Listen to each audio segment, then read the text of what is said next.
A randomish video, sort of a response video to a video by Mork. I didn't care too much for. Haven't liked this video since it came back. Anyway, yeah, sort of dumping on the idea of this YouTube Stickam thing. Addictive, but not necessarily good for us because it's too much of a virtual reality versus our reality, and we should have more respect for our reality. And yeah, well, there's so much good that's come of this for me personally, but I think even as a vehicle where human beings can constructively interact to do some productive good, I think you can't deny it has value in shaping arguments and filtering through all the crap and maybe getting something done. I mean, you know, people watching this video are all over the world. I'm talked to people from all over the world on Stickam, and you know, it can't be anything but a good thing. It's a good virtual reality. It's not a waste of time. It's not just a mindless addiction. You know, but how to use it to its best purpose, that's probably the trick. Part of the criticism is that, oh yeah, in 2 years, what has it really accomplished? What has changed? And probably nothing has yet, because it really hasn't matured. You know, some people haven't been here 2 years. So, you know, it started off as just an entertainment mechanism, and I think it's grown into something else, and it can be used for something else regardless. Whatever Google's intentions are, you know, make money, promote whatever to do that, you know, that's their intentions. It doesn't matter. We can have a different purpose as individuals here, and sure, I'd prefer a platform that wasn't, you know, a corporation, but we don't have a world that provides for that opportunity, so we're stuck with what there is, and I don't see too much bleed through. I mean, my interest and Google's interests aren't too much in conflict at the moment, so there really isn't a problem. I mean, they're not censoring my speech to any significant degree, so who cares?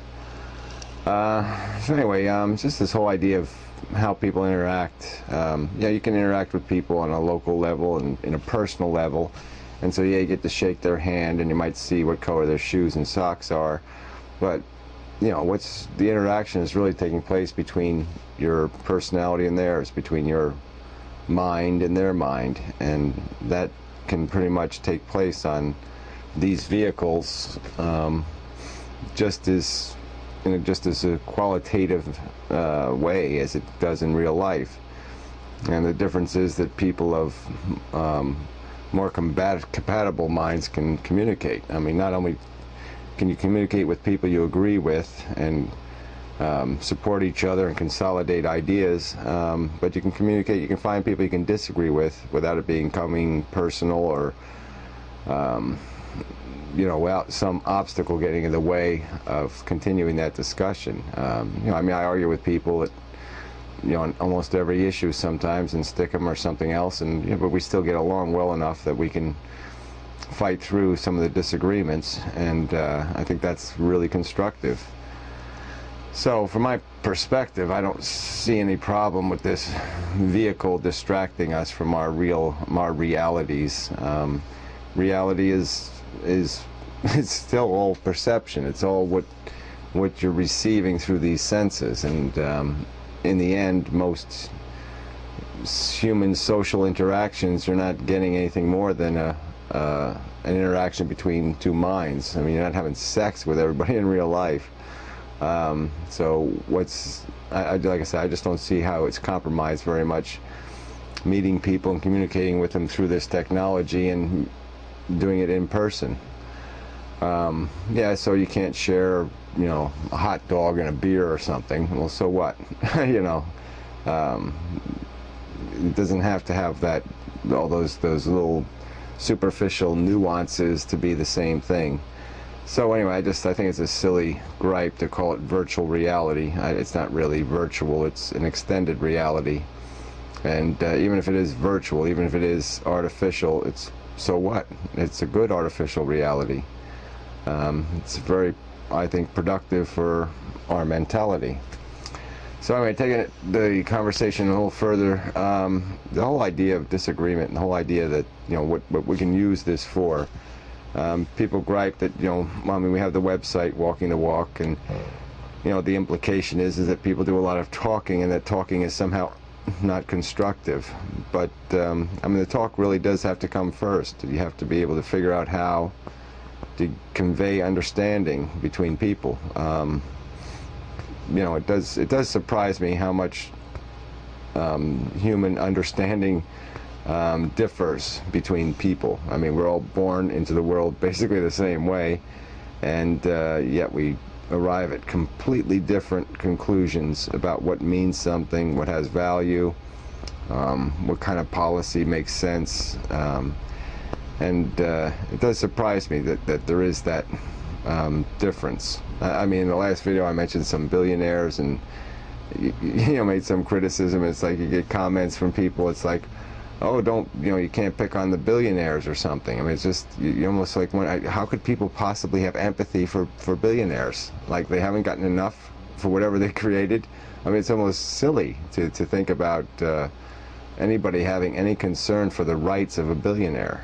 I mean, God, it makes me laugh just thinking about it. You know, it's a joke. And you're saying, well, what kind of brain comes up with that crap? What kind of brain you know, has concern for some sort of oppression that the poor billionaires might be enduring? You know, it's just crazy, just insane almost. But there's all kinds of stuff like that. I mean, you argue about sustainability or, you know, environmental issues, and you got these, you know, different camps, and people be arguing this crap, and there's people with their reptilian theories or the conspiracy theories, and the government's doing this and this is done. And it's all this noise is out there, and somehow we're going to have to, as people, you know, filter through all that shit and come up with some sort of common understanding if we, the people, are actually going to take any control for the governments we have in place, take responsibility for the governments we have in place, because there are governments. At least theoretically we put them there. At least we allow them to remain there. And you know, there's so much bullshit. I mean, just, and yeah, I'm confident that, you know, you change this, you fix this, I can make, you know, tweak that and twiddle with another thing and press this button and throw that lever, and you can fix all of these problems, a lot of them, and we can have a much more rational world. And I'm going to remain unsettled and somewhat discontent until that happens, because it's, to me, distracting. It's distracting to live in a world that doesn't make sense. It's like being on a rough sea, you know, in the ocean, and you're just not going to be comfortable until things are right, until things level out. And so this vehicle is good for me for that purpose. At minimum, I get my ideas challenged. I have to do some arguing, I have to do some defending and some thinking in terms of how do you persuade somebody, and that's an art, and it's a challenging art, because people need things to, you gotta package ideas, and it's unpleasant that it's that way, but you really do have to package it, and you have to package it so perfectly that each person appreciates the package, that it's, you know, like some sort of fail-safe packaging where it offends nobody and can somehow turn the key in everyone's mind. And that's a real, that takes work. It takes real engineering to come up with a performance that'll be compelling, that'll get through the traps that exist in everybody's perceptions, the little keywords, you know, because people do live for their jargon in a way. There's the capitalists that are just devoted capitalists. You can't modify capitalism, you can't touch the principles, and so as long as the principles have to be sacred, it becomes a real obstacle to explain that, you know, 2 or 3 regulations could make a difference, because they're not going to be receptive to that conversation. And it happens in almost every area of political or philosophical discussion. And philosophical is part of it. You really have to have some understanding of what we are and why we're here to have any capacity to have a discussion about what the right thing to do is. We can't engineer solutions if we can't agree on what the problems are.